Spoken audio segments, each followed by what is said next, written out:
మేము ఈరోజు దేవరా సినిమాకి వెళ్తున్నామండి. దేవరా సినిమాకి వెళ్ళాలనుకుంటాం, ఎప్పటి నుంచో అది రిలీజ్ కాడి నుంచి అనుకుంటున్నాము. కానీ నేను అంటున్నాను అన్నట్లు మా అబ్బాయితో దేవరా సినిమాకి వెళ్ళాలని. మా పిల్లలు కూడా అందరూ వెళ్ళాలన్నాం. మా మనవడు ఒకసారి చూసి వచ్చేసాడండి, ఇప్పటికి రెండోసారి మాతో వస్తున్నాడు.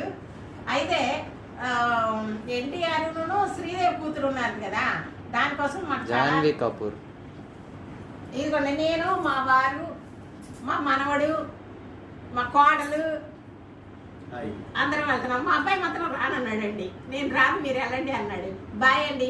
సినిమా చూసి వచ్చిన తర్వాత బాగానే ఉందని చెప్తున్నారు అందరూ. అందులో ఎన్టీఆర్ యాక్షన్ చాలా బాగుంటుందండి. ఎన్టీఆర్ యాక్షన్ చాలా బాగుంటుంది. జాన్వీ కపూర్ ఉన్నారు, శ్రీదేవి కూతురు. అది కూడా చూడాలని ఉత్సాహం ఉంటా. సినిమా రాక ముందు నుంచి నేను చెప్తా ఉన్నాను అన్నట్లు. అట్లా రండి. బాయ్ చెప్పు. ఇదేనండి, బాయ్ అండి. సినిమా చూసే